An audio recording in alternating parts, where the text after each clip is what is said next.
Yes, तो धीरे धीरे जब फूड हम स्वेलो करते हैं तो छोटे छोटे पार्टिकल्स में इस पाइप के थ्रू वो आना स्टार्ट होता है। इस पाइप के थ्रू धीरे धीरे ऐसे छोटे छोटे पैचेस में आता है, और क्या होता है, पीछे वाला आगे वाले को पुश करता है, और जो पाइप होती है ये ऐसे कॉन्ट्रैक्शन करके चलती है, और धीरे धीरे हमारा फूड कहाँ पहुंच जाता है, स्टमक में पहुंच जाता है धीरे धीरे। ठीक है, अभी हम स्टमक पे आते हैं। ठीक है, इस पाइप के थ्रू सपोज इसका फूड अब कहाँ आ गया, स्टमक पे आ गया है। तो ये हमने कल पढ़ लिया था पूरा। यस, अब स्टमक में 4 इंपॉर्टेंट फंक्शंस होते हैं, अब एक एक फंक्शन को पढ़ेंगे। स्टमक का नॉर्मल शेप कैसा होता है, जे शेप, इसको जे शेप ऑर्गन भी कहते हैं। ये left side of the abdomen होता है। कल मैंने आपको एब्डोमेन बताया था, चेस्ट के नीचे और वेस्ट के ऊपर जो एरिया होता है उसको हम एब्डोमेन कहते हैं। इसके 4 इंपॉर्टेंट फंक्शन होते हैं। फर्स्ट, स्टमक क्या करता है, स्टोरेज ऑफ फूड। ये फूड को स्टोर करके रखता है। क्यों स्टोर करने की नीड पड़ती है, क्योंकि कार्बोहाइड्रेट, फैट और प्रोटीन, इन तीनों को ब्रेक करने के लिए या डाइजेस्ट करने का टाइम अलग अलग होता है। नॉर्मली जो कार्बोहाइड्रेट होता है इसको 1 से 2 घंटा लगता है डाइजेस्ट होने में। कार्ब्स जो होते हैं उसको डाइजेस्ट करने में 1 to 2 आवर्स लगते हैं। जो प्रोटीन होता है उसको डाइजेस्ट करने में नॉर्मली अप टू 3 आवर्स तक लगते हैं, और जो फैट होता है उसको नॉर्मली 3 to 6 आवर्स का टाइम चाहिए होता है ब्रेक होने के लिए। इसलिए जो स्टमक होता है ये एक स्टोरेज का काम भी करता है। इसलिए आप देखो, आपको जो नॉर्मली भूख लगती है वो आपको 3-4 घंटे बाद लगती है, 4-5 घंटे बाद लगती है। आपको ऐसा नहीं होता आप हर घंटे कुछ खा रहे हो, है ना, आपको भूख इतनी लगती है। आप जब बार नॉर्मली अच्छी तरह खाना खाते हो आपको 5-6 घंटे भूख नहीं लगती है। क्यों, उस टाइम में आपका फूड क्या होता है, डाइजेस्ट हो रहा होता है। कार्बोहाइड्रेट को कितना टाइम लगता है, 1 से 2 घंटा, प्रोटीन को अप टू 3 आवर्स, और फैट को ब्रेक होने में सबसे ज्यादा टाइम लगता है 3 to 6 आवर्स। तो फर्स्ट स्टमक का काम क्या होता है, ये स्टोर करता है। किसको स्टोर करता है, फूड को, जो अनडाइजेस्टेड फूड आपके पास आया है इसको स्टोर करता है। अब उसके बाद क्या होता है, अब जैसी फूड बॉडी के अंदर एंटर करता है तो सबसे पहले निकलता म्यूकस, ये वाला सबसे पहले निकलता म्यूकस। ये बहुत इंपॉर्टेंट होता है। इसका रोल क्या होता है, जैसी फूड हमारे स्टमक में आना स्टार्ट करता है, एक जो इसमें 3 ग्लैंड्स होते हैं हमारे स्टमक में, 3 ग्लैंड्स के ओपनिंग होते हैं। एक से म्यूकस निकलता है, एक से पेप्सिन निकलता है, और एक से एचसीएल निकलता है। तो सबसे पहले क्या होता है, म्यूकस रिलीज होता है और हमारे स्टमक के अंदर एक लाइनिंग बना देता है, एक तरह से समझो कवरिंग बना देता है। क्यों कवरिंग बनाता है, क्योंकि हमारी बॉडी में थोड़ी ही देर में एचसीएल रिलीज होने वाला होता है। सबसे पहले क्या रिलीज होता है, म्यूकस। म्यूकस क्या करता है, फूड और स्टमक का जो इनर लाइनिंग होता है उसके अंदर एक कवरिंग बनाए, मतलब फूड जो होता है म्यूकस के अंदर रहता है, एक लिक्विड टाइप का सब्सटेंस होता है, वो पूरे फूड को ऐसे कवर करके रख लेता है, लाइनिंग को टच नहीं होने देता। क्यों, क्योंकि उसके तुरंत बाद क्या आने वाला है, HCl, हाइड्रोक्लोरिक एसिड। अब इस एसिड के 2 काम होते हैं। ठीक है, ध्यान से सुनना, एसिड के 2 काम होते हैं। ये पहले फूड को एसिडिक बनाता है। क्यों एसिडिक बनाता है, ताकि बैक्टीरिया को किल कर सके। जो भी बैड बैक्टीरिया होते हैं पहले माउथ में भी किलिंग होती है, और फिर वो जो स्टमक में आते हैं तो HCl इस बैड बैक्टीरिया को किल करने का पूरा कोशिश करता है, मैक्सिमम इसको किलिंग कर देता है। HCl के 2 काम है। क्या काम है, फूड को एसिडिक बनाएगा, इससे क्या होता है, बैड बैक्टीरिया किल होता है। अब ये इसको एसिड क्यों बनाता है, जो तीसरा ग्लैंड है जहां से क्या निकलता है, पेप्सिन। ये नाम आपको सब याद रखना है, HCl, पेप्सिन, म्यूकस। जो पेप्सिन होता है इसका काम होता है ये प्रोटीन को ब्रेक करता है। किसमें ब्रेक करेगा, अमीनो एसिड्स में। हमने पढ़ा था स्टार्टिंग में, कार्बोहाइड्रेट किसमें ब्रेक होता है, ग्लूकोज में। प्रोटीन किसमें पूरा डाइजेस्ट होता है, अमीनो एसिड्स के फॉर्म। यहाँ पर इस अमीनो एसिड को क्या कहते हैं, पेप्टोन्स। हमने ऊपर क्या पढ़ा था, कार्बोहाइड्रेट किसमें चेंज होता है, माल्टोज, और माल्टोज के बाद किसमें चेंज होगा, ग्लूकोज में चेंज होगा। उसी तरह यहाँ पर जो प्रोटीन होता है वो किसमें चेंज होता है, पेप्टोन्स में। अमीनो एसिड्स के बीच की एक फॉर्म होती है, किसमें चेंज हो गया, पेप्टोन्स में चेंज हो गया। अब ये जो पेप्सिन होता है ये केवल एसिडिक मीडियम में ही काम करता है। अगर जो फूड ऊपर से जब आता है अगर वो एसिडिक नहीं होगा तो क्या होगा, उसमें पेप्सिन काम नहीं करेगा। इसलिए HCl क्या करता है, हाइड्रोक्लोरिक एसिड क्या करेगा, फूड को एसिडिक बनाएगा, बैक्टीरिया को किल करेगा और उसके बाद पेप्सिन अपना काम करना स्टार्ट करता है और प्रोटीन को पेप्टोन्स में ब्रेक करता है। और ये पेप्सिन केवल एसिडिक मीडियम में ही काम करता है, याद रखना, ठीक है। और इसके साथ में थोड़ा सा लाइपेज भी इसमें रिलीज होता है, लाइपेज एंजाइम भी रिलीज होता है। लाइपेज क्या करता है, फैट को फैटी एसिड में ब्रेक करता है। फैट को किसमें ब्रेक कर रहा है, फैटी एसिड्स में। इसके बीच की फॉर्म क्या होती है, लिपिड्स। जैसे सेम यहाँ पर सेम चीज, फैट को किसमें ब्रेक करना है, फैटी एसिड, तो पहले बनेगा लिपिड्स और फिर ये बनेंगे फैटी एसिड्स। तो हमारे स्टमक में दो ब्रेकेज होते हैं, प्रोटीन यहाँ पर उसका क्या कहते हैं, यहाँ पर कार्बोहाइड्रेट में डाइजेशन नहीं होता, कार्बोहाइड्रेट का माउथ में होता है, स्टमक में प्रोटीन का होता है और थोड़ा सा फैट का डाइजेशन होता है। तो फैट किस में चेंज होता है, लिपिड्स में। प्रोटीन किस में चेंज होता है, पेप्टोन्स में। प्रोटीन पेप्सिन किस में काम करता है, एसिडिक मीडियम में। तो एसिडिक मीडियम कौन बनाता है, HCl। HCl फूड को क्या बनाता है, एसिडिक। वो क्या करेगा, बैक्टीरिया किल करेगा। अब हमारी फूड में एसिड है तो एसिड से हमको कौन बचाता है, एसिड से हमको बचाता है म्यूकस, जो लेयर बना के रखता है। तो जिन लोगों को कभी एसिडिटी का दिक्कत आता है ना, बोलते हमने खाना खाया अंदर बहुत जलन जैसा महसूस होता है, वो महसूस जलन क्यों होता है, वो एसिडिटी होता है। तो हम एंटासिड वगैरह टैबलेट लेते हैं या कब सिरप, वो सिरप टाइप का लेते हैं एंटासिड, वो क्या करता है, इस एसिडिटी को कम करता है। ये कब होता है, अगर हमारे बॉडी में ये म्यूकस करके जो अगर एंजाइम अगर प्रॉपरली रिलीज नहीं होगा तो हमारे अंदर एसिडिटी होती है। क्लियर, ये हमारे स्टमक का फंक्शन होता है। यहाँ तक किसी को डाउट है तो आप लोग पूछ सकते हो, any doubt till here? No sir. सबको क्लियर एकदम? No sir. ये स्टमक के फंक्शन कई बार क्वेश्चन आता है, right the functions of the stomach.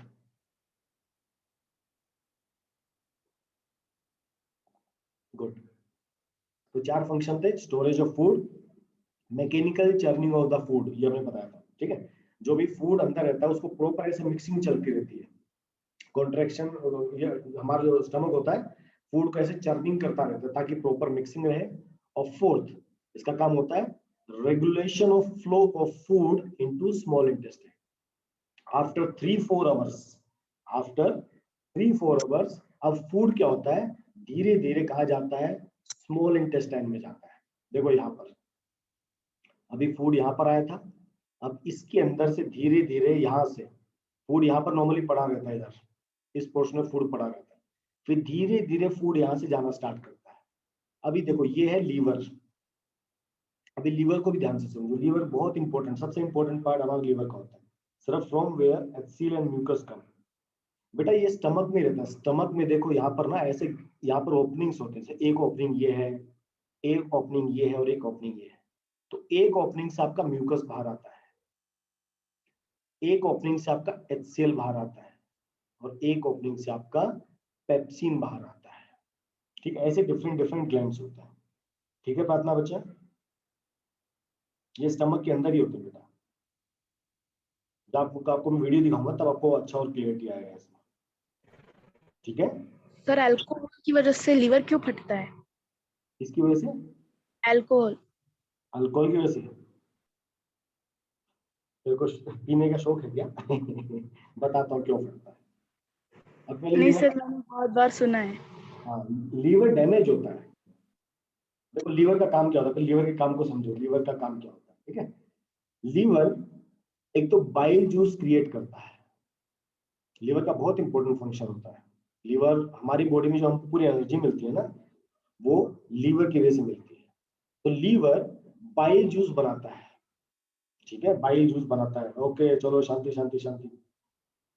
Liver क्या होता है, बाइल जूस बनाता है। दूसरा, हम जब जो फूड खाते हैं, ठीक है, जो फूड हमारी बॉडी में एसिमिलेट होता है, सेल्स तक जाता है, तो पूरा फूड हम तुरंत कंज्यूम नहीं करते। देखो आप जब खाना खाते हो आपकी एनर्जी कई घंटे तक बनी रहती है, ठीक है। आप अगर 1-2 दिन खाना नहीं खाओ तब भी आपकी बॉडी काम करती रहती है। 4-5 दिन मत खाओ तब भी आपकी बॉडी काम करती रहेगी। 8-10 दिन मत खाओ तब भी आपकी बॉडी काम करती रहती है, पर वीक हो जाती है। तो वो कैसे होता है? तो जो ग्लूकोज होता है सबसे लास्ट में क्या बच जाता है? ग्लूकोज बच जाता है। ये ग्लूकोज ग्लाइकोजिन में कन्वर्ट होता है, ठीक है। ग्लूकोज क्या होता है? ग्लाइकोजिन में कन्वर्ट होता है और ये स्टोर हो जाता है लीवर पे आके। ये कहाँ पर आके स्टोर होता है? ये लीवर में स्टोर होता है। तो जब भी आपको एनर्जी की जरूरत पड़ती है, या आप लोग जिस दिन फास्टिंग रखते हो, मम्मी से झगड़ा करके खाना वाना नहीं खाते हो, तो लीवर क्या करता है? ये ग्लाइकोजिन को वापस भेज देता है सेल के पास। कहाँ भेज देता है? सेल्स के पास। और ये वापस वहां पर ग्लूकोज में कन्वर्ट हो जाता है। तो आपको जब भूख लगती है तो जब खाना खाते हो, जो उसका जो खाना का फूड बच जाता है वो बच जाता है ग्लूकोज। और ग्लूकोज किस में कन्वर्ट हो गया? ग्लाइकोजिल। और एक ग्लाइकोजिल कहाँ पर स्टोर होता है? ये लीवर में स्टोर होता है। तो आपका एक तरह से क्या है, ये आपका एनर्जी स्टोर हाउस है लीवर। अगर आप इसमें अगर फालतू में अगर अंट शंट चीजें डालोगे करोगे तो आपका आपका ग्लाइकोजिल डैमेज होता है, ठीक है। अब लोग कहते हैं कि भाई दारू पीते हैं तो क्या नुकसान होता है? देखो क्या नुकसान होता है। ये बाइल, जो हमारा बाइल जूस होता है उसके प्रोडक्शन को रोक देता है। ग्लूकोज चेंज होता है बच्चा, ग्लाइकोजिन, GLYCOGEN, ग्लाइकोजिन, ठीक है। एक तरह से स्टोर हो जाता है, ठीक है। तो लीवर के दो काम होते हैं। क्या काम होते हैं? एक तो बाइल जूस को बनाना। ये बाइल जूस बहुत इंपॉर्टेंट होता है, बाइल जूस को बनाना। इसलिए लीवर जब डैमेज होता है तो पूरा बॉडी का फंक्शन खराब होता है, इसलिए लीवर को संभालना बहुत जरूरी है, ठीक है। तो ये एनर्जी स्टोर के रूप में काम करता है। ग्लूकोज को ग्लाइकोजिन में चेंज करके अपने पास स्टोर रखता है और बाइल जूस बनाता है, ठीक है। अब जब ये बाइल जूस बन जाता है तो एक छोटा सा, देखो यहाँ पर आपको गॉल ब्लैडर दिख रहा होगा, ग्रीन कलर का गॉल ब्लैडर, ये इस गॉल ब्लैडर में सेव हो जाता है। बाइल जूस बनेगा, ये आप देखो, आपको ब्लू टाइप की पाइप दिख रही होगी यहाँ पर, है ना। ये इस पाइप के थ्रू इसमें आके गॉल ब्लैडर में आपका बाइल जूस इकट्ठा हो जाता है, बाइल जूस। और इस जो पाइप है, छोटी सी ब्लू पाइप, इसको बोलते हैं बाइल डक्ट, जिसके थ्रू आपका बाइल जूस बाहर आता है, इसको बोलते हैं बाइल डक्ट। तो लीवर में बाइल जूस बना, जब ये भर जाता है तो ये कहाँ पर भेज देता है? उसको गॉल ब्लैडर के पास भेज देता है, ठीक है। ये कंटिन्यूस बनता है, जब कंज्यूम हो जाता है, जब खाते हो तो बाइल जूस नीचे जाता है, फिर से बनता है, फिर से आता है। तो लीवर कंटिन्यूसली पूरे लाइफ लॉन्ग हमारा गॉल ब्लैडर में बाइल जूस भेजता रहता है। जब हम बुढ़े होते हैं तो उसकी बाइल जूस बनाने की एफिशिएंसी धीरे धीरे कम हो जाती है। तो हम जब ये अल्कोहल कंजम्पशन वगैरह करते हैं तो ये लीवर की एफिशिएंसी को डैमेज करता है, ठीक है। और हमारा जो स्टोरेज का काम होता है लीवर का, वो उसका स्टोरेज कैपेसिटी भी कम कर देता है। इसलिए आपको नॉर्मल अल्कोहल नहीं पीनी चाहिए, ठीक है। मतलब अभी तो आप लोग नहीं पीते हो, अच्छी बात है। जब बाद में बड़े भी हो जाओगे, जब आपके हाथ में पैसा वैसा आ जाएगा, तब भी नहीं पीना। ये चीजें बहुत खराब होती हैं। मैंने आज तक कभी टच नहीं किया, ना नॉनवेज मैंने आज तक टच किया है, और ना मैंने कभी आज तक ड्रिंकिंग किया है। एकदम हेल्थी हूँ, 75-80 kg वजन है मेरा। क्या तो लोग कहते हैं नॉनवेज खाने से हेल्दी होते हैं, हम बचपन से प्योर वेजिटेरियन है, आज तक कोई फर्क नहीं पड़ा, ठीक है। अभी देखो कोरोना भी हुआ तब भी ज्यादा फर्क नहीं पड़ा, फिट होकर तुम्हारे सामने बैठा हूँ, ठीक है। तो देखो अभी क्या था, हम अभी फूड कहाँ पर था? स्टमक में पहुंचा था एंड पर, यहाँ पर स्टमक के एंड पे। वो कहाँ पर जा रहा है? वो धीरे धीरे करके इंटेस्टाइन में आ रहा है यहाँ पर। अब इस जगह पे आपको लीवर ने क्या दिया? उसको बाइल जूस दिया। और इसी के नीचे होता है पैनक्रियास, स्टमक के नीचे, इसका भी बड़ा इंपॉर्टेंट रोल होता है। ये येलोइश ग्रीनिश टाइप का एक एलोंगेटेड टाइप का ट्यूब टाइप का ग्लैंड होता है। देखो इसका भी एक पार्ट यहाँ पर कनेक्टेड है। तो यहाँ से बाइल जूस आता है और यहाँ से पैनक्रियाटिक जूस आके कहाँ पर मिल जाता है? स्मॉल इंटेस्टाइन में यहाँ पर आके, ठीक है। ये पॉइंट होता है जहां पर आपका बाइल जूस और पैनक्रियाटिक जूसेस ये सब आके मिक्स होते हैं, कहाँ पर? स्मॉल इंटेस्टाइन पे।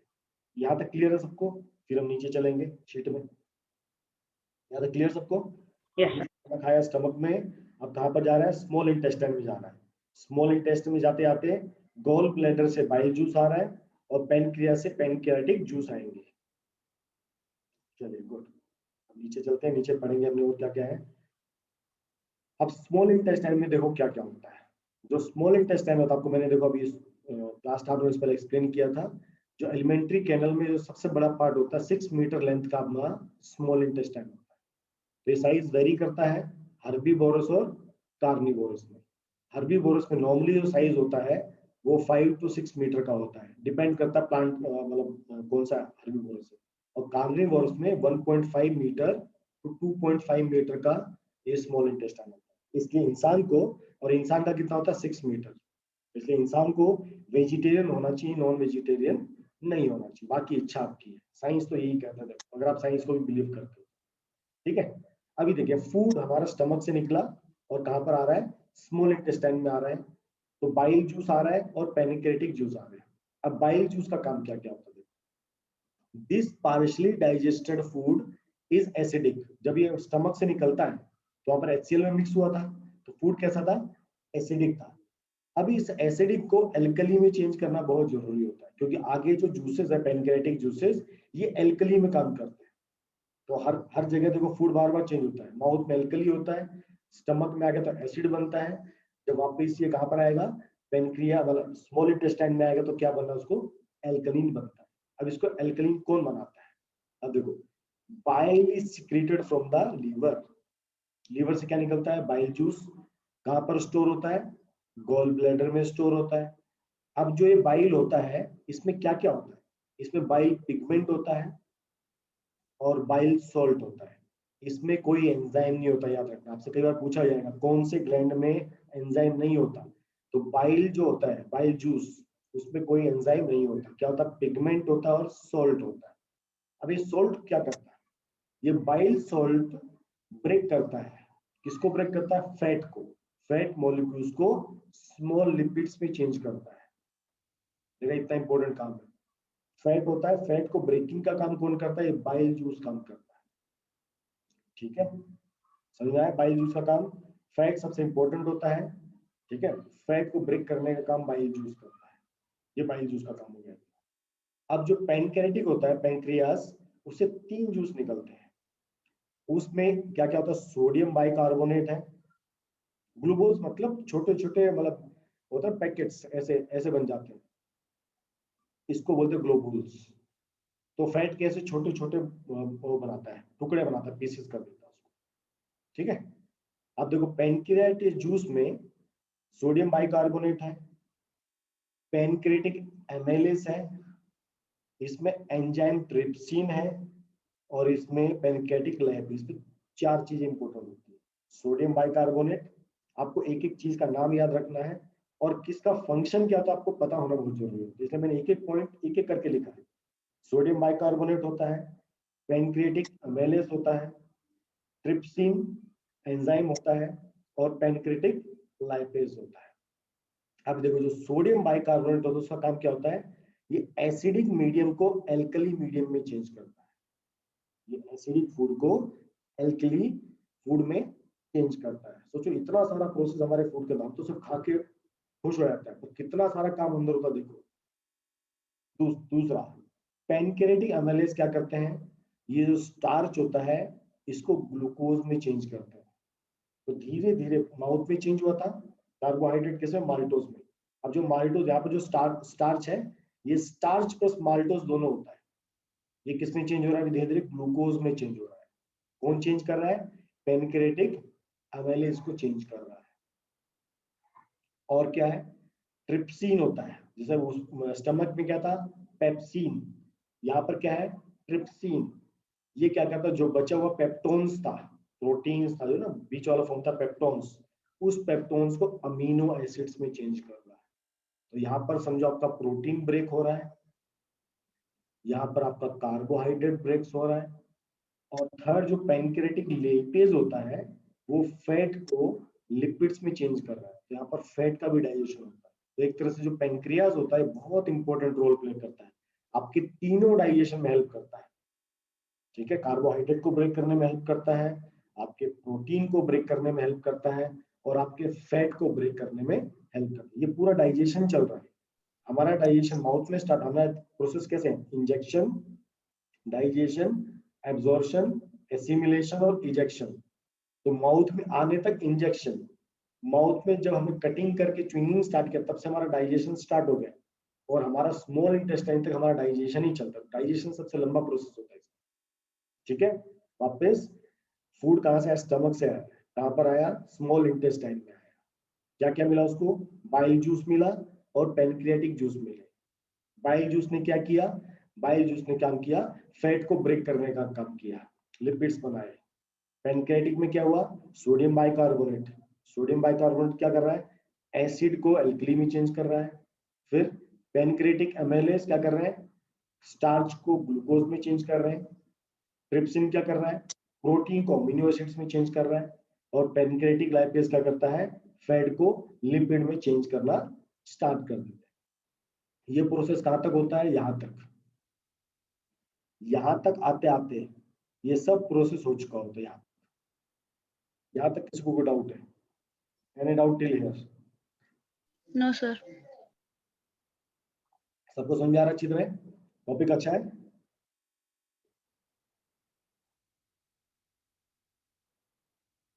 चलिए, good। कोई भी डाउट हो आप लोग पक्का पूछ सकते हो, ठीक है? अभी भी डाइजेशन हमारा पूरा नहीं हुआ, हम आगे बढ़ेंगे इसमें। अब फूड धीरे धीरे इस चैनल में ऐसे आगे धीरे धीरे आगे बढ़ता है यहाँ तक, यहाँ तक। ठीक है, अब क्या होता है? अब जो इंटेस्टाइन होता है, स्मॉल इंटेस्टाइन, ये बहुत सारे जूसेस रिलीज करता है। इसके खुद के भी एंजाइम्स होते हैं। ठीक है, तो ये इंस्टेटाइन ये बहुत सारे जूसेस रिलीज करता है, बहुत सारे एंजाइम्स रिलीज करता है। यहाँ पर जो फाइनल ब्रेकिंग, अभी तक जितना भी चल रहा सब पार्शियल चल रहा था। अभी तक सब क्या चल रहा था? पार्शियल चल रहा था, पार्शियल ब्रेकिंग चल रहा था, प्रोटीन्स का, कार्बोहाइड्रेट्स का, फैट का। अब यहाँ पर जो एंजाइम जितना, अब ये बहुत समझो, कहते हैं ना, हम जब गर्मी का मौसम होता है फव्वारे से नहाते हैं, हम एक शावर के नीचे खड़े होकर नहाना स्टार्ट करते हैं, उसी तरह अब फूड जो अंदर इंटेस्टाइन में आ गया है, तो बहुत सारे एंजाइम्स उसके ऊपर ऐसे शोरिंग होना स्टार्ट हो जाते हैं, और उससे क्या होता है? कंप्लीट कन्वर्जन होता है। आपका पूरा कार्बोहाइड्रेट, यहाँ पर नाम्स नहीं है एंजाइम्स के, जैसे पहले वालों में सब नाम थे, इसमें कोई नाम नहीं है, इसमें बहुत सारे जूसेस निकलते हैं। तो कार्बोहाइड्रेट पूरा ग्लूकोज में कन्वर्ट हो जाता है फुल्ली। यहाँ पर आपका फैट फैटी एसिड्स में कन्वर्ट हो जाता है, और ग्लिसरॉल में कन्वर्ट होता है। फैट दो फॉर्म में कन्वर्ट होता है, फैटी एसिड्स एंड ग्लिसरॉल। और प्रोटीन आपका अमीनो एसिड्स में, हाँ बताता हूँ बच्चों, हेयर लाइक स्ट्रक्चर बताता हूँ, अभी आगे आएगा। ठीक है, प्रोटीन आपका अमीनो एसिड्स में कन्वर्ट हो जाता है। ठीक है, जैसे फूड आगे बढ़ा, ऊपर शावरिंग हुई किसकी? एंजाइम्स की। इसमें बहुत सारे एंजाइम्स होते हैं। कार्बोहाइड्रेट को ग्लूकोज में चेंज कर दिया, फैट को फैटी एसिड्स में चेंज कर दिया, ग्लिसरॉल में चेंज कर दिया, और प्रोटीन को अमीनो एसिड्स में कन्वर्ट कर दिया। अब यहाँ पर जो फूड होता है आपका, अब फूड जिसमें है वो बन जाता है आपका वाटर सोल्यूबल। अब तक आप जो फूड आपने खाया था वो कॉम्प्लेक्स कंपाउंड था, तो वो हमारे सेल्स में कॉम्प्लेक्स कंपाउंड नहीं जाता, उसको एकदम फाइनल ग्लूकोज में, अमीनो एसिड्स में और फैटी एसिड्स में ब्रेक करना बहुत जरूरी होता है। उस फूड को हमारे बॉडी में उसको क्या करना है? एब्जॉर्ब करना है। तो यहाँ पर आपका डाइजेशन प्रोसेस ओवर होता है। आपके जितने भी थे कार्बोहाइड्रेट, फैट्स और प्रोटीन्स, ये अपने सिंपलेस्ट फॉर्म में आ चुके हैं, ग्लूकोज के फॉर्म में आ चुके हैं, फैटी एसिड्स के फॉर्म में आ चुके हैं, और अमीनो एसिड्स के फॉर्म में आ चुके हैं। यहाँ पर आपका डाइजेशन प्रोसेस ओवर होता है। अब क्या होता है? हमारा जो स्मॉल इंटेस्टाइन देखो ऐसा होता है, ये पाइप होती है, इसमें ऐसे करके बहुत सारे स्ट्रक्चर होते हैं, ऐसा। और ये अंदर से कैसा दिखता है? ऐसा, ऐसा। तो आप समझो टनल में जा रहे हो, तो टनल में ऐसे ऑब्जेक्ट्स हैं, इस एक ऑब्जेक्ट को कहा जाता है विली। ऐसे करके आपके ऑब्जेक्ट्स हमारे ये टनल में रहते हैं। जो हमारा स्मॉल इंटेस्टाइन का टनल आपने देखा है, उसमें ऐसे बहुत सारे मिलियंस ऑफ ट्रिलियंस ऑफ इसमें विलीज रहते हैं, इनको क्या बोलते हैं? विली। अब इसमें आप लोग ये जो रेड आप देख रहे हो, रेड वाला पार्ट, ये आपके कैपिलरीज होते हैं, ब्लड कैपिलरीज। अब जो आपने फूड कंज्यूम किया है ना, जो आपने फूड कंज्यूम किया है, और जो इसका मेम्ब्रेन होता है, अब फूड इतना सोलेबल हो चुका है, जो आपने फूड, अभी आपका जो पूरा फूड आपका डाइजेस्ट हो चुका है, अब फूड इतना सोल्यूबल है, ये इस मेम्ब्रेन को क्रॉस करके कहां पर आ जाता है? ब्लड कैपिलरीज में आ जाता है। तो पूरा फूड अब इसके अंदर आके शामिल हो जाता है, ब्लड कैपिलरीज। तो आपका कार्बोहाइड्रेट, आपका ग्लूकोज, आपके फैटी एसिड्स, और आपका कौन सा अमीनो एसिड्स, ये तीनों इस ब्लड कैपिलरीज में आ जाते हैं बाय, ये कैसी होती है, सेमी परवल मेम्ब्रेन होती है, ये फूड को अलाउ करती है अंदर जाने के लिए। तो पूरी पाइप के अंदर ये सेम स्ट्रक्चर होता है, मिलियंस ऑफ ट्रिलियंस ऑफ, इस पूरी पाइप में जैसे जैसे ट्रेवल करता जाएगा, विलीज क्या करेंगे, इसको एब्जॉर्ब करते जाएंगे, इस प्रोसेस को बोलते हैं एब्जॉर्प्शन। ठीक है, तो हमने लिखा है देखो, the walls of the small intestine has small finger like projections called villi, they have blood vessels, तो blood capillaries होते हैं। ये इसका मेन पर्पस क्या होता है, ये एरिया इंक्रीज कर देता है, फूड को जल्दी एब्जॉर्ब करने के लिए ये उसका सरफेस एरिया इंक्रीज कर देता है। तो जो डाइजेस्टेड फूड होता है that is absorb by the blood, blood इसको क्या करता है, एब्जॉर्ब करता है और transport to the all cells in the body. हम खाना कहाँ पर खाते हैं, माउथ से खाते हैं, स्टमक में और स्मॉल इंटेस्टाइन में पूरा डाइजेस्ट होता है और उसका स्मॉल इंटेस्टाइन में जाता है। स्मॉल इंटेस्टाइन में विलीज क्या करते हैं, अब उसको अपने मेम्ब्रेन से अलाउ करते हैं, सेमी परवल मेम्ब्रेन होती है, वो डाइजेस्टेड फूड को अपने अंदर एब्जॉर्ब कर लेता है। एब्जॉर्ब करने के बाद क्या होता है, ब्लड हमारी पूरी बॉडी में देखो ट्रेवलिंग करता है। जो आप रेड वाली देखते हो, रेड वाली आर्टरीज होती है और ब्लू वाली आपकी वेन्स होती है, ये दोनों साथ में चलती है कैपिलरीज। तो आपकी आर्टरीज के थ्रू ये पूरा ब्लड आपके बॉडी में जाता है और ब्लड में आपका ग्लूकोज भी जाता है, अमीनो एसिड्स भी जाता है, ठीक है, आपका फैटी एसिड्स भी जाता है, ठीक है। और जो अनडाइजेस्टेड फूड होता है, जो फूड अभी तक पूरा डाइजेस्ट नहीं हो पाया, कुछ पार्ट ऐसा होगा जो डाइजेस्ट नहीं हो पाता, वो कहाँ चले जाता है, लार्ज इंटेस्टाइन में जाता है, यहाँ पर इस वाले पार्ट। अब फूड धीरे धीरे यहाँ से ट्रेवल करता है, ट्रेवल करता है, ऐसा पूरा ट्रेवल करता है, जितना भी विली स्ट्रक्चर होता है, हमारे फूड में से जितना भी डाइजेशन पार्ट होता है, जितना फूड हम डाइजेस्ट कर पाते हैं, वो पूरा वाटर सोल्यूबल पार्ट को क्या करता है, एब्जॉर्ब कर लेता है। तो इसके बाद यहाँ से हमारा स्टार्ट होता है large intestine, large intestine. Assimilation बाद में बताऊंगा। यहाँ से जो अनडाइजेस्ट फूड होता है, इसमें ट्रेवल करता है।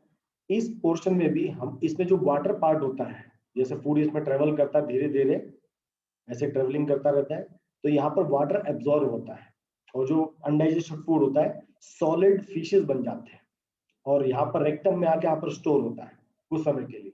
और जब वॉशरूम हम यूज करते हैं तो एनएस के थ्रू हमारा फूड बाहर इजेक्ट हो जाता है, इसको कहते हैं इजेक्शन। ये सिंपल प्रोसेस होता है। कल एक ने पूछा था अपेंडिसाइटिस क्या होता है, ये जस्ट एक छोटा सा लंबा जैसा पार्ट होता है इंटेस्टाइन के ऊपर। इसका फंक्शन क्या है अभी तक साइंटिस्टों को नहीं पता लगा, ये क्यों होता है, किस लिए होता है। ये कहा जाता है इसमें बहुत सारे बैक्टीरियाज हैं, मैंने आज सर्च आउट किया इसको, तो अभी तक इसके बारे में कोई ज्यादा इन्फॉर्मेशन नहीं, पर होता है, ये पक्का है। ठीक है, अमित ने शायद कल पूछा था। क्लियर यहाँ तक सबको, कोई doubt? No, sir. No, sir. Excuse me, sir. बोलो बच्चा। So, what's the difference between cilia and villi? सीलिया, Yes, sir. कहाँ पर है बच्चा सीलिया? Sir, not here, but it is present in epithelial tissue. Which tissue? Sir, epithelial. बेटा मेरे को check करना पड़ेगा, क्या नाम बताया आपने मेरे को? Sir, cilia. आप मेरे को मैसेज कीजिए, मैं चेक करूँ, चेकआउट करूँगा, ठीक है बच्चा? ओके, तो फूड एब्जॉर्ब होकर कहाँ पहुंच गया, हमारे ब्लड्स में पहुंच गया, ठीक है। इसके sir yes sir what is difference between egestion and excretion? What is difference between egestion and excretion? Excretion जो होता है बच्चा, वो हमारे वो होता है ना, एक्सक्रीशन मतलब जो चीज, एक्सक्रीशन और इजेक्शन में बड़ा डिफरेंस क्या होता है बताता हूँ तुमको। ये दो चीज होती है। इजेक्शन तो जस्ट है जो पार्टिकल हमने बाहर से लिया, हमारी बॉडी ने उसको जो डाइजेस्ट नहीं किया, उसके निकालने के प्रोसेस को बोलते हैं इजेक्शन, जैसे अनडाइजेस्टेड फूड, ठीक है। उसके बाद हमारी बॉडी में भी बहुत सारी टॉक्सिन्स बनते हैं, डेड सेल बनते हैं, ठीक है। यूरिक एसिड बनता है। तो जो हमारी बॉडी के अंदर जो एलिमेंट है उसमें जो वेस्ट प्रोडक्ट है, वेस्ट टॉक्सिन्स है, उसको निकालने के प्रोसेस को बोलते हैं ये, ठीक है। इजेक्शन होता है फूड के लिए, खासकर जो हम बाहर से फूड खाते हैं एलिमेंट्री कैनल के थ्रू आता है, और लार्ज इंटेस्टाइन के थ्रू जो पास होता है उसको बोलते हैं इंजेक्शन। एक्सक्रीशन स्पेशली होता है हमारे बॉडी में जो टॉक्सिन्स बनते हैं, डेड सेल्स होता है, उसको बॉडी से रिमूव करना, उसको एक्सक्रीशन, ठीक है। ठीक है शुभम, क्लियर? Yes, sir. ठीक है, हमने लार्ज इंस्टेंट हम पढ़ लिया, वाटर एब्जॉर्ब हो गया, वेस्ट मटेरियल हमारा बाहर चला गया। अब है एसिमिलेशन। तो इंजेक्शन था फूड को अंदर लेना, डाइजेशन था पूरे फूड को, कॉम्प्लेक्स कंपाउंड को स्मॉलर कंपाउंड में ब्रेक करना, एब्जॉर्प्शन था उस फूड को रिलीज के थ्रू फूड को ब्लड में पहुंचा देना। अब जो ब्लड हुआ, डाइजेस्टेड फूड हुआ, जो हमने एब्जॉर्ब किया है वो कहा जाता है ब्लड में जाता है। इसके बाद ब्लड के साथ साथ में ये हर एक सेल तक पहुंच जाता है। कहाँ पहुंच जाता है? हर एक सेल तक पहुंच जाता है, और इन सेल में फिर हमारे रेस्पिरेशन प्रोसेस स्टार्ट होता है। जब हम कल अगली बार जब पढ़ेंगे, हम क्या पढ़ेंगे? रेस्पिरेशन। एसिमिलेशन का जो नेक्स्ट स्टेप है वो कैसा है? रेस्पिरेशन। वहां पर जो हर एक फूड के पास जो आपका ग्लूकोज पहुंचता है, ये ब्रेक होता है।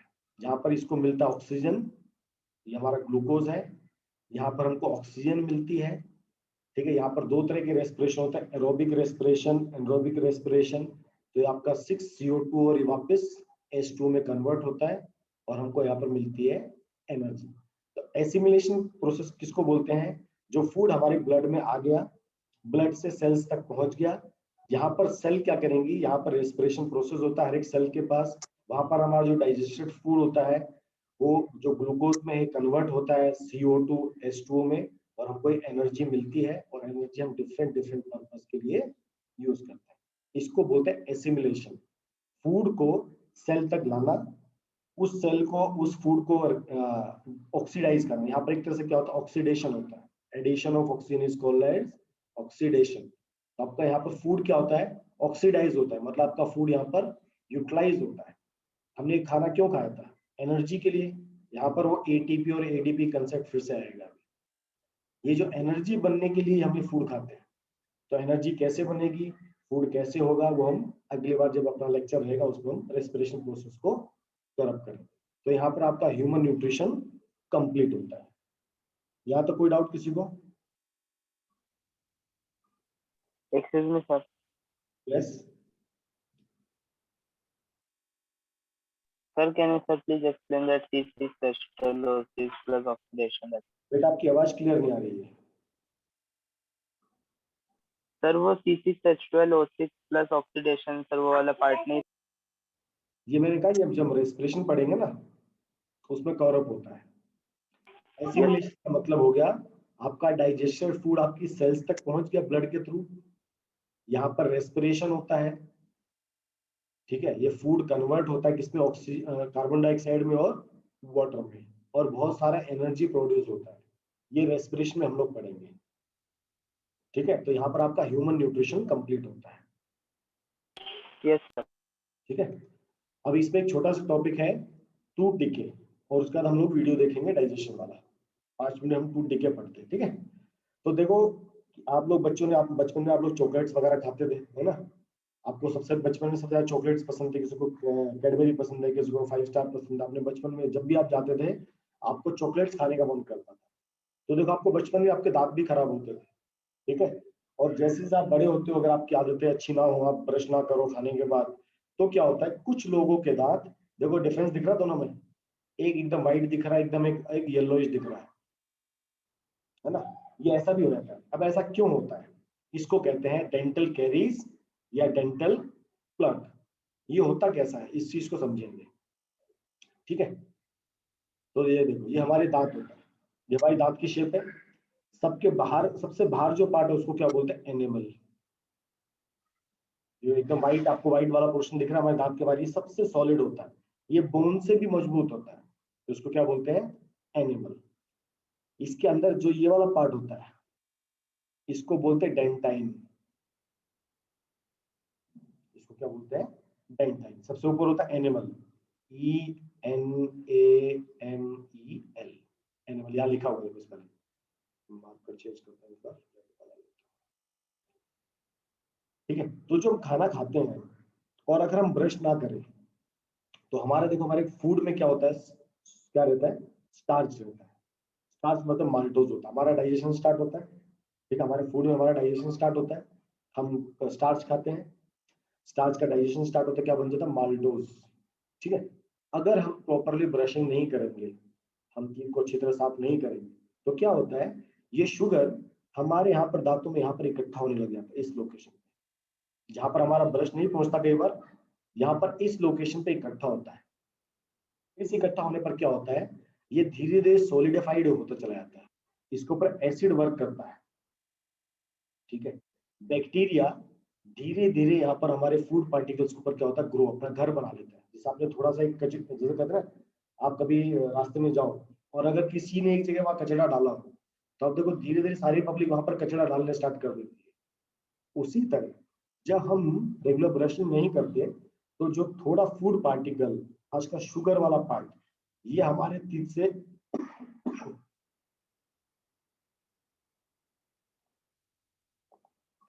से स्टिक कर जाता है और एसिड प्रोड्यूस होता है, और धीरे धीरे इसके ऊपर बैक्टीरिया अपना घर बनाना स्टार्ट कर देता है।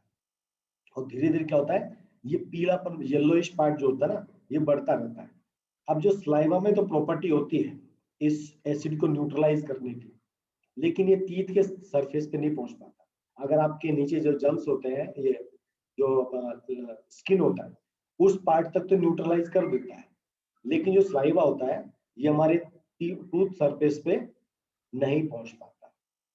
अब उससे देखो क्या होता है, ये धीरे धीरे आपका जो फूड पार्टिकल होता है ये सॉलिड बनता जाता है, ये सॉलिड बनता जाता है, इसलिए आपको ये ग्रीनिश पूरा दिखता है, येलोइश दिखता है। अब धीरे धीरे क्या होता है, ये पार्ट एसिड होता है, ये एसिड क्या करता है, इस एनिमल को ब्रेक करने की कोशिश करता है। तो जब तक ये इस कंडीशन पर है, जब तक ये ऊपर है, आपको पेन फील नहीं होगा, आपके दांत हल्के येलोइश, आपको ऊपर येलोइश दिखेगा पर अंदर से ब्रेक होना स्टार्ट हो जाता है। तो धीरे धीरे जब तक इस पोजीशन पे है तब तक आपको पेन महसूस नहीं होता, लेकिन जैसे ही वो एनिमल को ब्रेक करके डेंटाइन तक पहुंचेगा, ये सॉफ्ट होता है। इसका सॉफ्टनेस कितना होता है, बोन्स जैसा होता है, एक तरह से हमारे बोन्स का काम करता है, ये टीथ का बोन होता है। तो जब इसमें ब्रेक होना स्टार्ट होता है, हमको हल्का हल्का सा पेन होना स्टार्ट होता है कि मम्मी मेरा दांत दुख रहा है, मुझे ऐसा ऐसा लग रहा है। और धीरे धीरे इसको ब्रेक करते कहां तक पहुंचता है, ये हमारे पल्प तक पहुंचता है, टूथ पल्प। ये एक्चुअल में हमारा क्या होता है, ब्लड वेसल्स होते हैं। तो जब ये यहाँ पर पहुंच जाता है तो ये बहुत डेंजरस तरीके से हमको पेन करता है, और फिर धीरे धीरे हमको क्या करना पड़ता है, इस दांत को निकाल के बाहर फेंकना पड़ता है, उसको फिलिंग कराना पड़ता है, क्योंकि ये जैसी ब्लड वेसल तक पहुंचता है, ये क्या है, एसिड है, एसिड कहाँ पर पहुंच रहा है, आपके ब्लड पल्प तक पहुंच रहा है। तो इसलिए हमको जब तक ये ऊपर है, इसको यहीं पर खत्म करना बहुत जरूरी होता है, इसलिए रेगुलर ब्रशिंग करना बहुत जरूरी होता है। खाना खाने के बाद कुरला करना बहुत जरूरी होता है, जो गार्गलिंग करते हैं वो करना बहुत जरूरी होता है। जो लोग ज्यादा चॉकलेट्स खाते हैं, शुगर खाते हैं, उनके साथ ये ज्यादा रूट कैनाल करना पड़ता है। इसलिए जिसने लोग बचपन में ज्यादा चॉकलेट्स खाए, इसको देखो दांत जल्दी खराब होते हैं। हाँ, अगर आप रेगुलर ब्रशिंग को, बचपन में छोटे बच्चे तो ब्रश नहीं करते थे ना, इसलिए उनके दांत बहुत जल्दी खराब होते हैं। ठीक है, तो ये इसको क्या बोलते हैं, टूथ। कभी कभी एक नंबर में पूछा जाता है क्वेश्चन, टूथ डेके क्या होता है, टूथ कैरीज क्या होता है। तो सेम वही चीज, आप जो खाना खाते हो, खासकर जो शुगर पार्ट होता है वो हमारे दांत से स्टिक करता है। ठीक है, उसके ऊपर बैक्टीरिया ग्रो करने स्टार्ट होते हैं और धीरे धीरे वो सॉलिड बनता रहता है। स्टार्टिंग में तो नॉर्मल होता है, उसको आप निकाल लेते हो, जब नॉर्मल आप उसको डेली करोगे तो डेली सॉफ्ट होता है, निकल जाता है, लेकिन धीरे धीरे उसमें येलोइश पार्ट बढ़ता जाता है। आप खुद अपने दांत एक बार जाके आप चेक करना कि आपके आज दांत की कंडीशन कैसी है। तो जैसे येलोइश पार्ट जमता है तो नीचे नीचे देखो डार्क ब्लैक होता रहता है। तो आपके दांत के एनिमल को ब्रेक करेगा पहले, फिर डेंटाइन को ब्रेक करेगा, और धीरे धीरे आपके ब्लड पल्प तक पहुंच जाता है, यहाँ पर आपका नर्वस सेल्स होता है, और धीरे धीरे फिर आपको पेन करना स्टार्ट करता है। फिर डॉक्टर बोलता है दांत खराब हो गए, और आपने कभी देखा होगा ऐसा कंडीशन दिखता है, आपको पूरा अंदर ब्लैकिश हो जाता है, तो आपको पूरा दांत निकालना पड़ता है, आपको रूट कैनलिंग करना पड़ता है। जब बच्चे छोटे होते हैं उनके नए दांत आ जाते हैं, लेकिन एक बार जब ये एडल्टहुड में चले आते हैं फिर वो दांत वापस नहीं आते, फिर वो बुढ़ापे में भी अपने को नए दांत लगाने पड़ते हैं। ठीक है, क्लियर यहाँ तक? यहाँ तक किसी को डाउट है? जो आज हमारा न्यूट्रिशन पार्ट ओवर हो गया है, उसके बाद हम लोग रेस्पिरेशन पढ़ना स्टार्ट करेंगे। तो आपको मैं एक वीडियो दिखाऊंगा, sir do decay take how much time till it reach blood vessel. बेटा टाइम इसको आप पकड़ के चलो, देखो टाइम तो इसमें लगता है, बट एडवाइस क्या है कि ब्रश आप डेली करो। ठीक है, हम उस कंडीशन में जाने की क्यों सोचे कि हमको टूथ डिके तक जाना पड़े। हमको क्या कोशिश करनी चाहिए, हमको कोशिश करनी चाहिए हमारे वो पोजीशन कभी आए ना। ठीक है, सब लोग एक बार अटेंडेंस दो, तब तक मैं एक वीडियो चालू करता हूँ। ह्यूमन डाइजेशन सिस्टम को मैंने वीडियो देखा, काफी अच्छा लगा मेरे को। 10 मिनट का वीडियो है, कैसे फूड माउथ से अंदर जाता है, पूरा बढ़िया 3D एनिमेशन। ठीक है, एक बार तब तक सब लोग अटेंडेंस दे दो फटाफट, मैं तब तक वीडियो स्टार्ट करता हूँ। Excuse me sir. Yes my dear Shubham. Sir एक बार येलो हो गया तो उसके बाद वापस व्हाइट हो सकता है सर, फिर डायरेक्ट क्लीनिंग ही करानी पड़ेगी? नहीं, आप उसको पूरा डॉक्टर के पास जाओ, डेंटिस्ट के पास, तुमको एक बढ़िया सजेशन देगा क्या करना है तुमको, 3-4 हज़ार तुमसे खर्च करवाएगा। ठीक है, चलो सब लोग वीडियो के रेडी एकदम, सब लोग वीडियो के रेडी एकदम, बहुत बढ़िया ध्यान से देखना एकदम बढ़िया। इसमें डिटेल्स एक्स्ट्रा भी है, ठीक है, इसमें थोड़ी डिटेल एक्स्ट्रा भी रहेगी, तो आपको आपके लिए अच्छा है, लेकिन आवाज भी आएगी इसमें। स्टार्ट करो video, all are ready? Yes sir. चलिए, yes sir.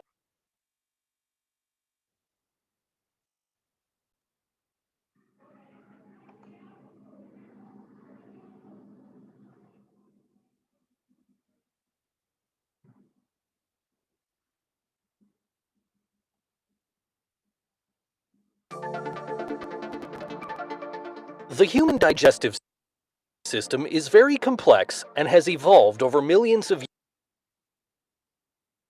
years.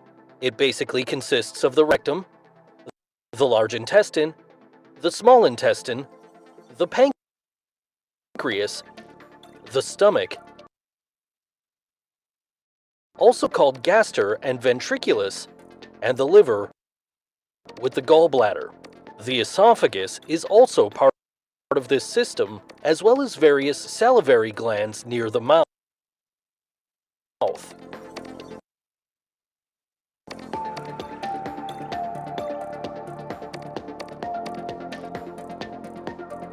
First, the food is broken up in the mouth by the teeth and then mixed with saliva with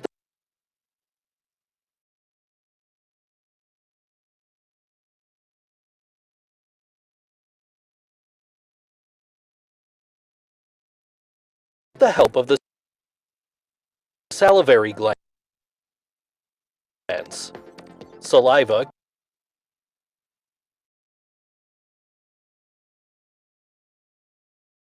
sir बहुत अटक रहा है ये। अच्छा 1 सेकंड, मैं इसको मोबाइल से रन करता हूँ, ठीक है, 1 मिनट मोबाइल से इसको share.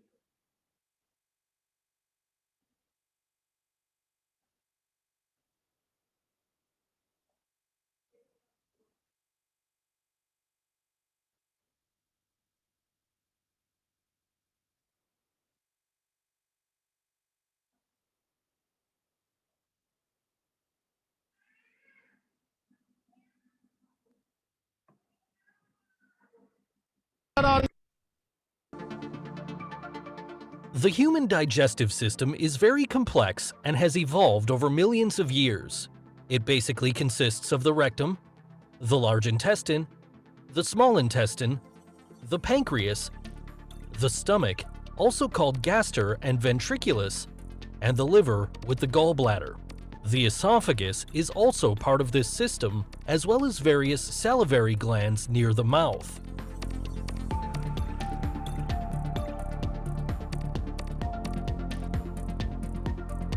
First, the food is broken up in the mouth by the teeth and then mixed with saliva with the help of the salivary glands. Saliva contains a digestive enzyme called amylase that already begins to digest carbohydrates in the mouth. It splits carbohydrates into smaller units.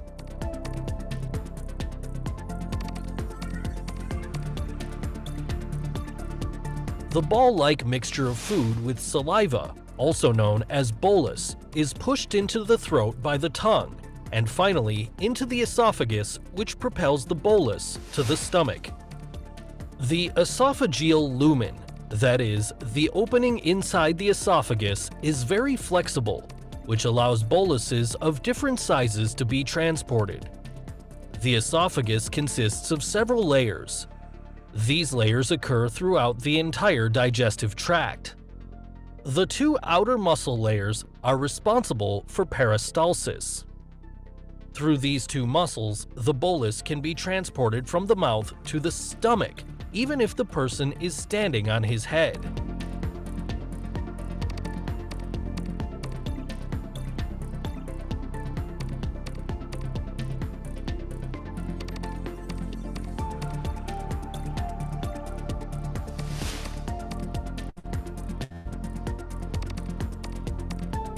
The stomach is often divided into 6 areas. The stomach is composed of a similar structure to the esophagus. It has a longitudinal muscle layer on the outside. Underneath, we can find circular muscle fibers. In addition to this, there is an oblique muscle layer overlaying the mucosa. On the inside, there are rugae that allow the stomach to enlarge when food is consumed. The stomach wall contains gastric glands. They produce mucus, which is able to protect the stomach wall from the secreted gastric acid. Gastric acid is produced by simply smelling or seeing food, but also spices, and the stretching of the stomach causes the secretion, that is, the release of gastric acid. About 1 to 2 liters of gastric juice are produced per day. Since the esophagus does not have a protective mucus layer like the stomach and esophagus are separated by a sphincter. It relaxes when a bolus is pushed from the esophagus into the stomach and then contracts to prevent acid and food from going back up. Gastric juice consists, among other things, of hydrochloric acid, the enzyme pepsin, the intrinsic factor, and lipase for the digestion of fat.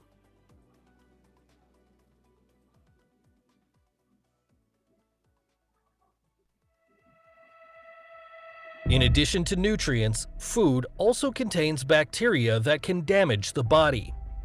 The components of hydrochloric acid are able to destroy harmful bacteria.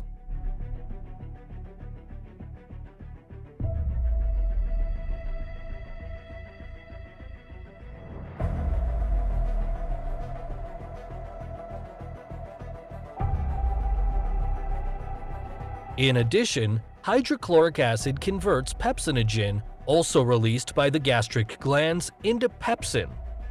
Pepsin is able to break down proteins in the stomach.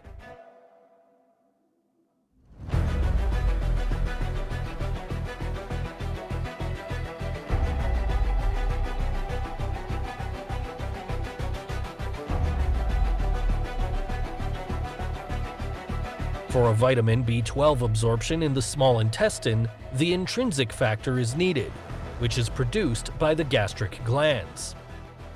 The vitamin must combine with intrinsic factor, then it can be absorbed later by the small intestine. Vitamin B12 helps keep the body's nerve and blood cells healthy and helps make DNA. It also contains gastric lipase, an acid-resistant enzyme for fat digestion. In the stomach, gastric lipase splits a triglyceride into a free fatty acid and a diglyceride, whereby only the free fatty acid can be absorbed by the body. More effective fat digestion takes place in the small intestine.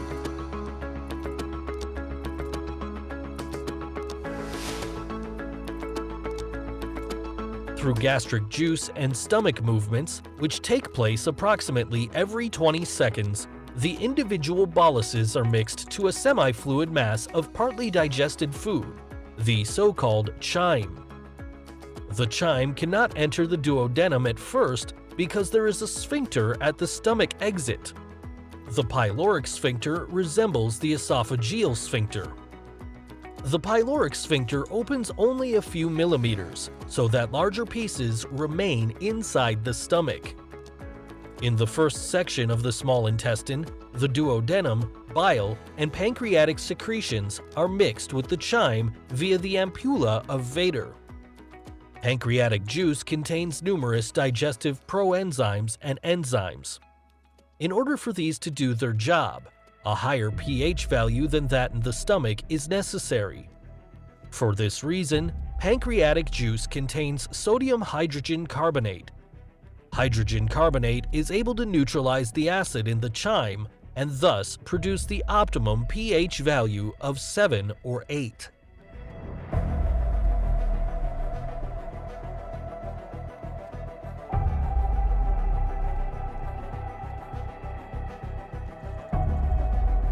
Pancreatic juice also contains proenzymes.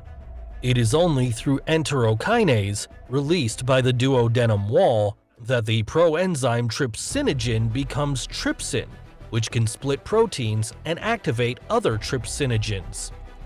We also find alpha amylase, which we had already found in the mouth. It now does the rest regarding the splitting of carbohydrates, which it converts into maltose and isomaltose.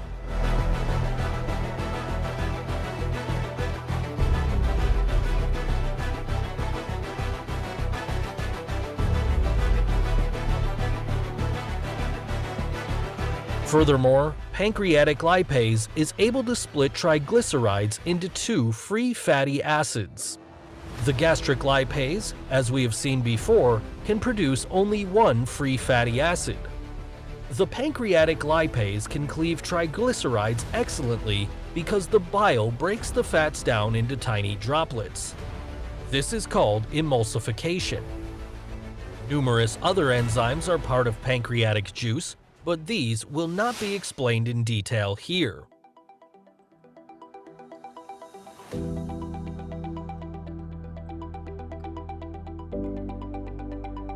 Bile is produced by the liver cells and transported to the gallbladder. The bile is stored in the gallbladder and finally added to the food in the duodenum via the ampulla of Vater. The pancreas also releases juice via the ampulla of Vater.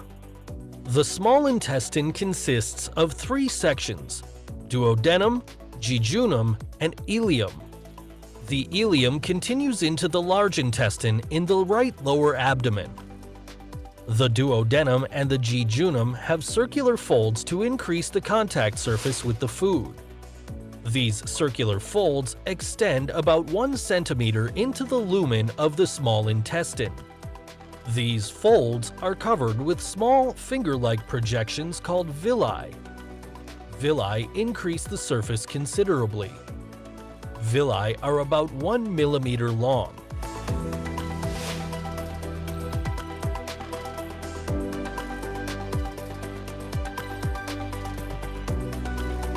Each villus contains blood capillaries and a lymphatic capillary called lacteal, which we will see later.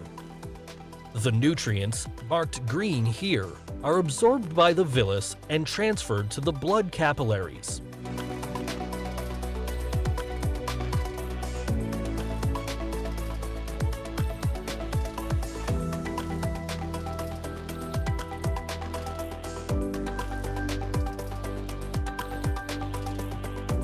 Some nutrients, such as glucose, do not require a carrier. They are transported freely in the bloodstream. Other nutrients, such as iron, require transport proteins like transferrin.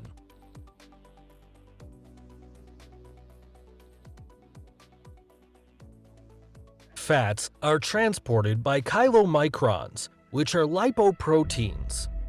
The triglycerides to be transported are virtually enclosed in the lipoprotein.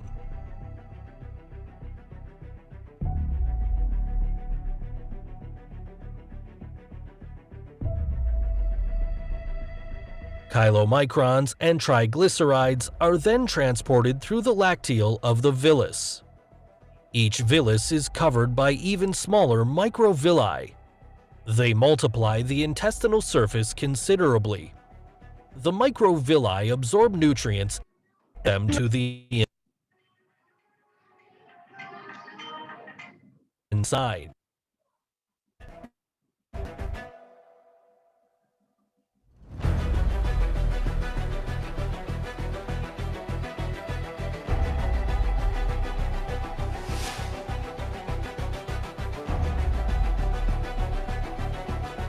The last part of the small intestine is the ileum. It does not have, unlike the duodenum and jejunum, circular folds. The ileum absorbs electrolytes, such as calcium, for building bones, hair, and teeth. Trace elements, such as zinc, for sperm production and the immune system. Vitamins, such as B12, for the formation and maturation of red blood cells. And remaining bile acid, which is transported back to the liver via the bloodstream.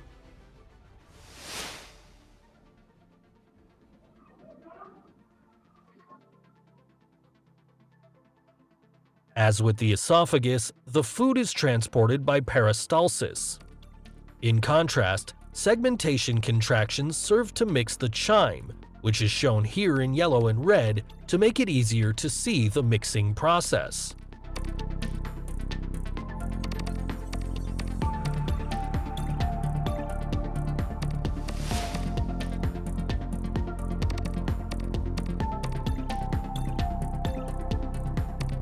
The large intestine is thicker than the small intestine. It is about 1 meter long and surrounds the small intestine. The small intestine is connected to the large intestine via the Bowling's valve. It opens when chyme is to pass from the small intestine to the large intestine. The large intestine does not have any villi like the small intestine because most digestible substances have already been absorbed in the small intestine. However, the large intestine has an estimated 100 billion bacteria inside. They are important for many other tasks, such as the production of vitamins and the decomposition of fiber for the body's energy production. Many of these bacteria are an important part of the immune system by killing harmful germs. Through peristalsis, the chyme is transported from the ascending colon to the transverse colon to the descending colon. On its way through the large intestine, water is removed from the chyme. Furthermore, mucus is added for proper excretion of waste. Substances that cannot be absorbed through the small intestine or the large intestine remain in the rectum and are finally excreted through the anus.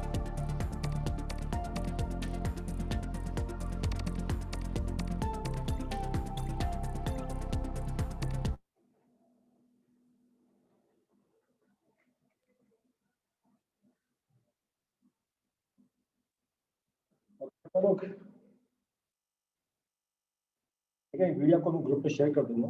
ठीक है, काफी informative था, मेरे को लगा था। आपको group पे शेयर कर देता हूँ। तो आपको आपका कल टेस्ट रहेगा। Yes, I will share that video. कल आपको मैंने टेस्ट लिखा है, मोस्टली 1 बजे आपका टेस्ट रहेगा। लाइफ प्रोसेस में न्यूट्रिशन तक हमने जो पढ़ा है, 25 या 30 मार्क्स का पेपर रहेगा। 20 मार्क्स आएंगे आपके न्यूट्रिशन के ऊपर, 10 मार्क्स आपका आएगा बैलेंसिंग का। ठीक है, आप लोग अच्छी तरह पढ़ाई करो। ठीक है, okay, thank you very much. फिर मिलेंगे नेक्स्ट वीक। शाम को 7 बजे क्लास है केमिस्ट्री का। हरि बोल,